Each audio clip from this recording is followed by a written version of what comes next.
Okay, this is Exodus 12 in the New Living Translation, and there's a few notes here, 3 of them, I believe. First one is, these are your instructions for eating this meal. Be fully dressed, wear your sandals. So the note says, Hebrew, bind up your loins. That's in place of be fully dressed. I believe that's in verse 11. So, Hebrew, bind up your loins. Okay?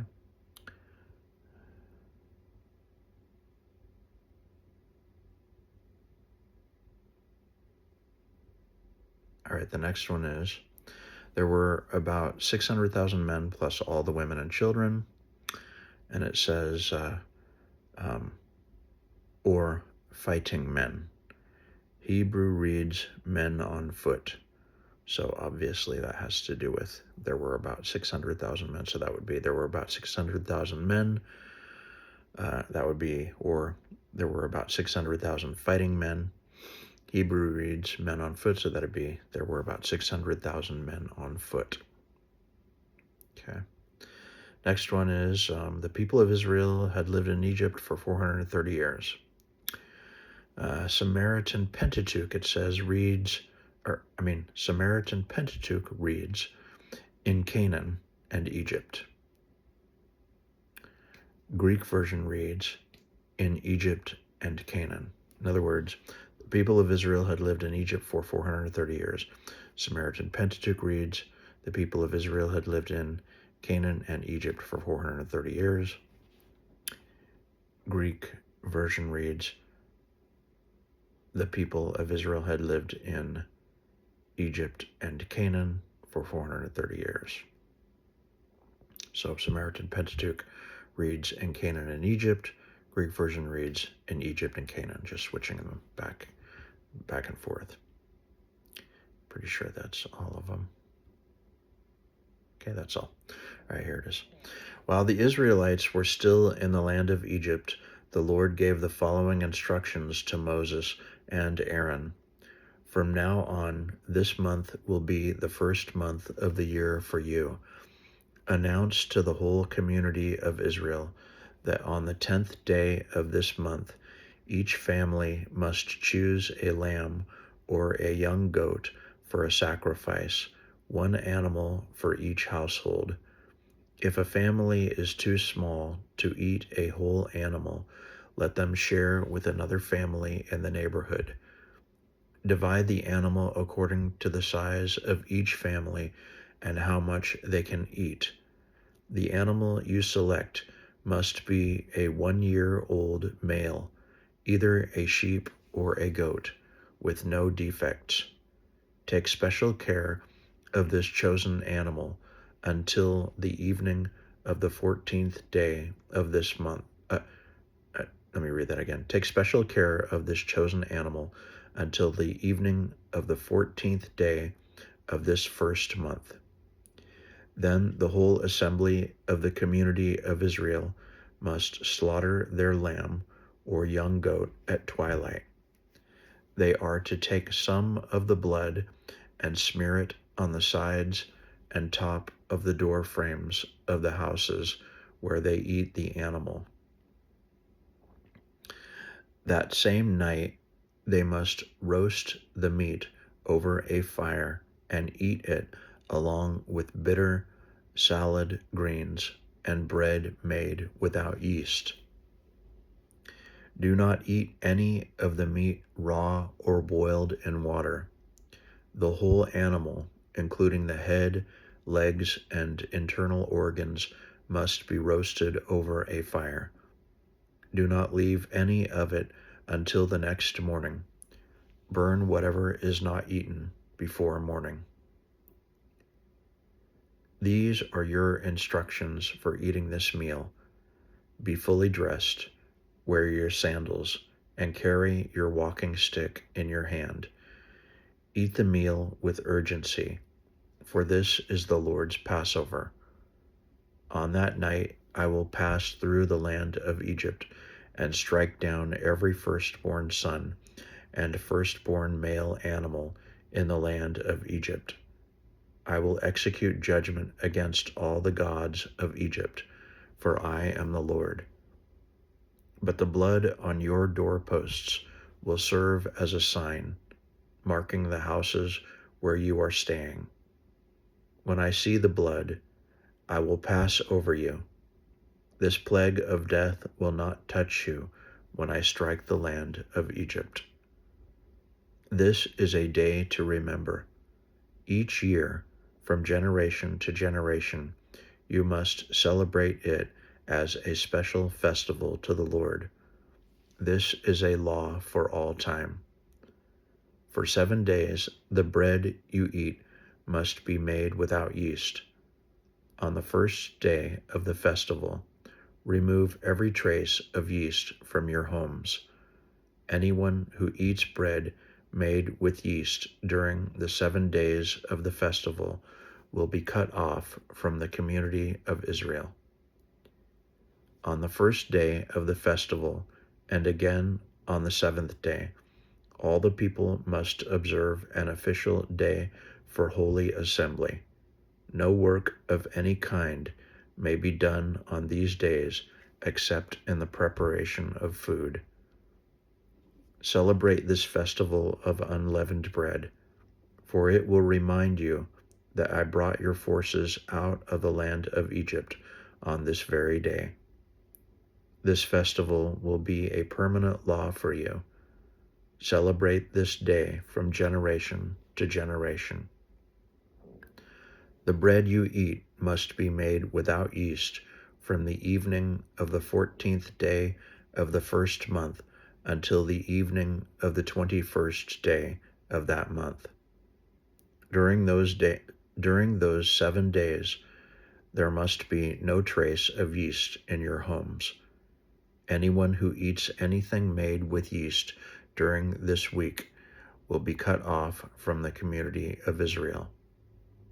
These regulations apply both to the foreigners living among you and to the native-born Israelites.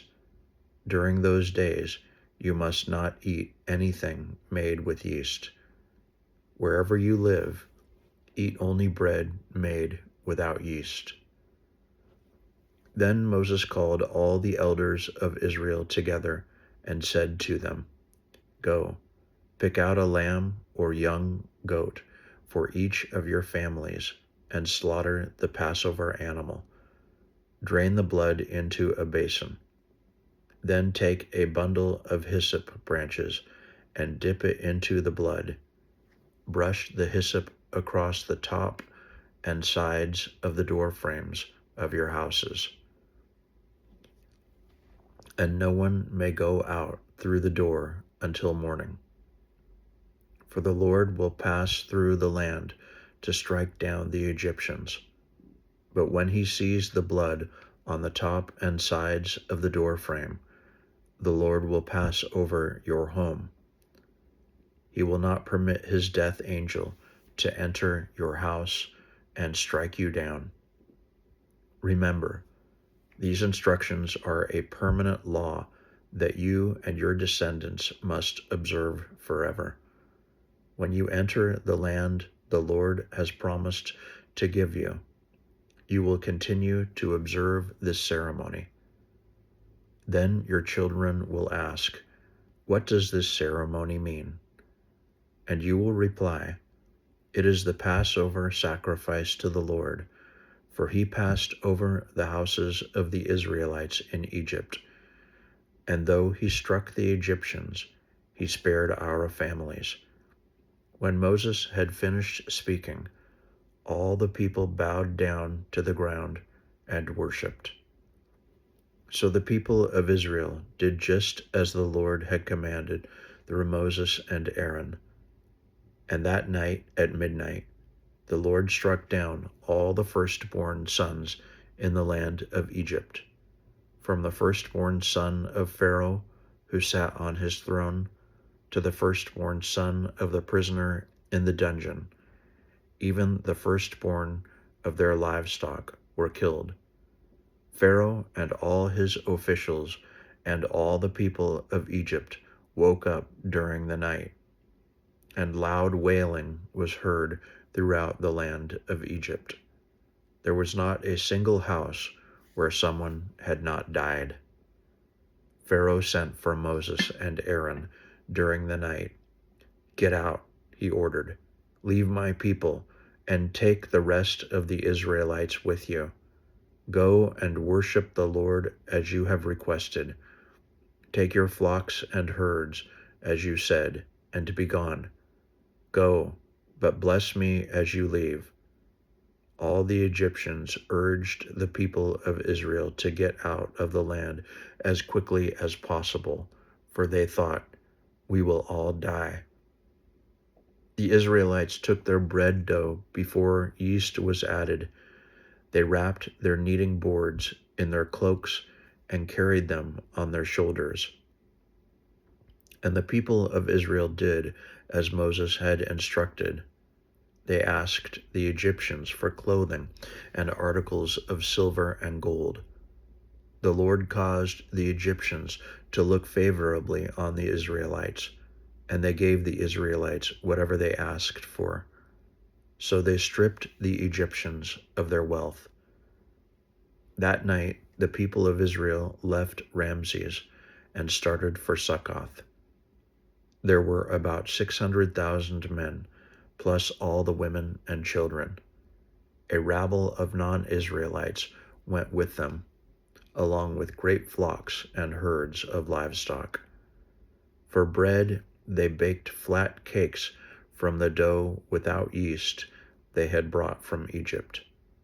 It was made without yeast because the people were driven out of Egypt in such a hurry that they had no time to prepare the bread or other food.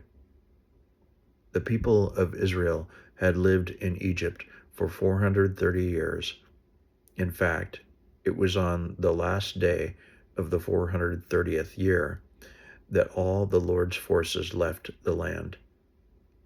On this night, the Lord kept his promise to bring his people out of the land of Egypt. So this night belongs to him, and it must be commemorated every year by all the Israelites, from generation to generation. Then the Lord said to Moses and Aaron, "These are the instructions for the festival of Passover. No outsiders are allowed to eat the Passover meal, but any slave who has been purchased may eat it if he has been circumcised. Temporary residents and hired servants may not eat it. Each Passover lamb must be eaten in one house. Do not carry any of its meat outside, and do not break any of its bones. The whole community of Israel must celebrate this Passover festival. If there are foreigners living among you who want to celebrate the Lord's Passover, let all their males be circumcised. Only then may they celebrate the Passover with you like any native-born Israelite. But no uncircumcised male may ever eat the Passover meal." This instruction applies to everyone, whether a native-born Israelite or a foreigner living among you. So all the people of Israel followed all the Lord's commands to Moses and Aaron. On that very day, the Lord brought the people of Israel out of the land of Egypt like an army.